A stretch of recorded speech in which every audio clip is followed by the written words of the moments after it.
radioaktivitas, dan pemanfaatannya. Radioaktivitas adalah gejala terpancarnya partikel-partikel radioaktif akibat peluruhan dalam rangka menuju inti stabil. Inti-inti yang mengalami peluruhan ini disebut inti radioaktif. Gejala radioaktivitas secara tidak sengaja ditemukan oleh Henri Becquerel, seorang fisikawan berkebangsaan Prancis pada tahun 1896.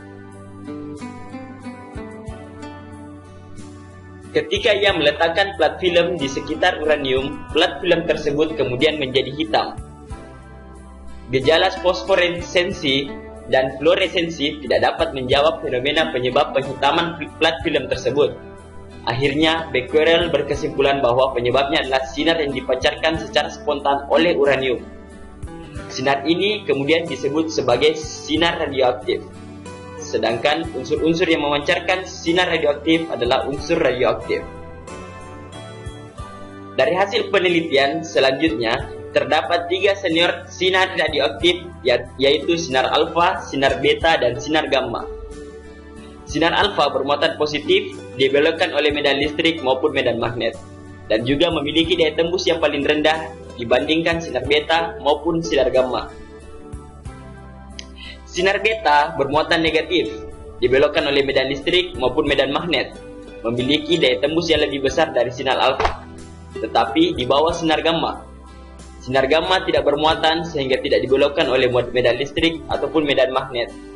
Sinar gamma memiliki daya tembus yang paling kuat di antara ketiga sinar radioaktif yang ada. Coba perhatikan gambar yang ada. Dari gambar tersebut dapat dilihat bahwa terjadi penembakan dari kotak yang memiliki sinar radioaktif. Sinar gamma tidak akan dibelokkan. Lalu sinar beta dan sinar alfa akan dibelokkan karena mempunyai muatan. Pemanfaatan radioaktivitas. Pemanfaatan radiasi terwujud dalam banyak bidang, yaitu teknologi nuklir dan pemanfaatan radioisotop. Teknologi nuklir terdapat reaktor penelitian, pembangkit listrik tenaga nuklir, sedangkan pemanfaatan radioisotop ada pada dalam bidang kesehatan, pertanian, seni, industri, dan sejarah.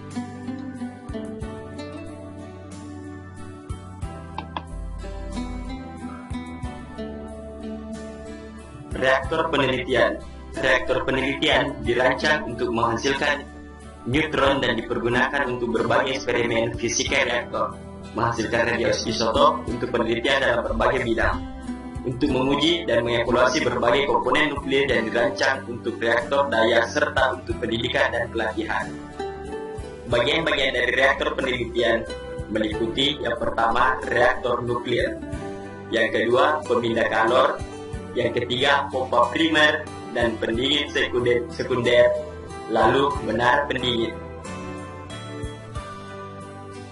Reaktor nuklir merupakan tempat terjadinya reaksi pembelahan inti nuklir, atau dikenal dengan reaksi fisi berantai terkendali. Bagian-bagian dari reaktor nuklir adalah bahan bakar, teras reaktor, moderator, pendingin, batang pengendali, dan perisai. Pemindah kalor atau heat exchanger berfungsi memindahkan kalor dari pendingin primer ke pendingin sekunder. Pendingin primer biasanya merupakan rangkaian tertutup. Pendingin ini dikembalikan lagi ke reaktor setelah kalor yang dibawa dari reaktor dipindahkan ke pendingin sekunder melalui pompa. Pompa primer dan pompa sekunder. Pompa ini bertujuan mensirkulasikan air pada pendingin reaktor, baik pompa primer dan pompa sekunder. Selanjutnya, menara pendingin. Menara pendingin terletak di luar gedung reaktor. Menara pendingin dilengkapi dengan blower untuk mendinginkan air pendingin sekunder. Kalor pada ini dibuang keluar ke lingkungan.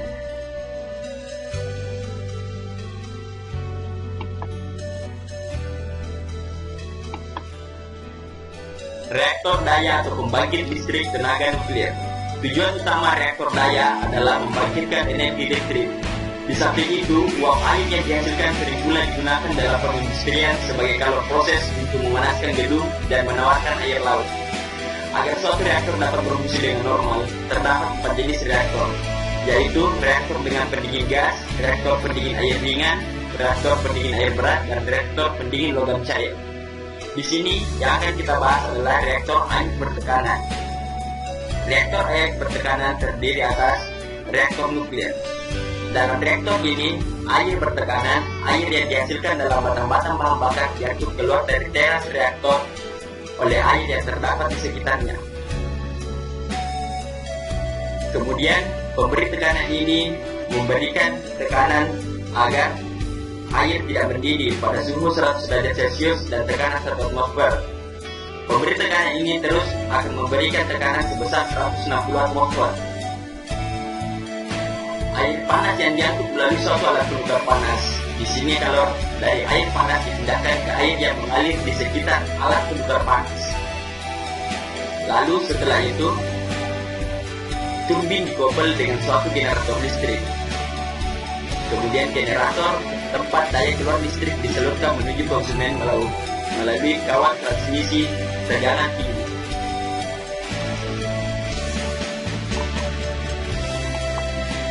Pemanfaatan radioisotop. Radioisotop adalah isotop-isotop yang tidak stabil sehingga memancarkan sinar radioaktif. Sinar radioaktif inilah yang dapat dimanfaatkan dalam berbagai bidang, termasuk bidang kesehatan, pertanian, industri, seni, dan sejarah. Pada bidang kesehatan, sel-sel kanker dapat dihancurkan dengan radiasi sinar gamma yang berasal dari CO60 beraktivitas tinggi. Sumber radiasi diarahkan ke daerah kanker sehingga sel-sel kanker menerima radiasi ini. Sel sehat di sekitar kanker juga menerima radiasi ini, namun selang waktunya singkat sehingga tidak rusak parah.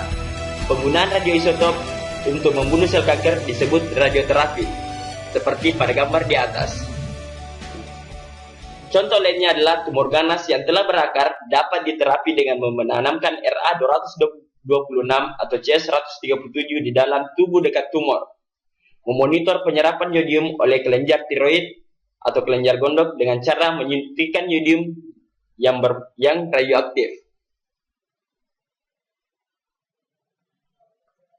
Selanjutnya pada bidang industri, pada perancangan kapal induk Abraham Lincoln US didesain dengan menggunakan bahan bakar nuklir untuk menjalankan mesin kapal induk sehingga relatif lama dan lebih efisien.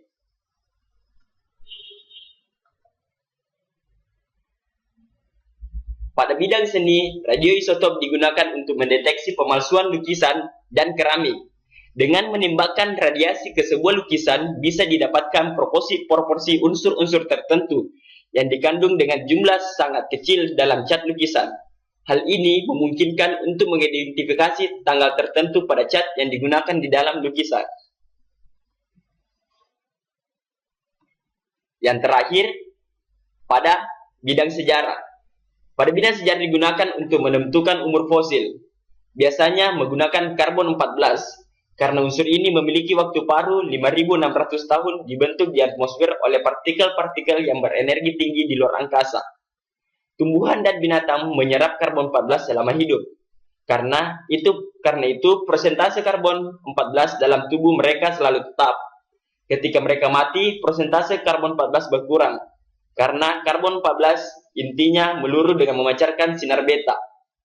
Dengan mengukur persentase keaktifan radiasi karbon 14 dalam tumbuhan, hewan, dan manusia yang sudah mati, kita dapat menaksir umur kematian mereka. Teknik seperti ini disebut penentuan umur dengan karbon 14.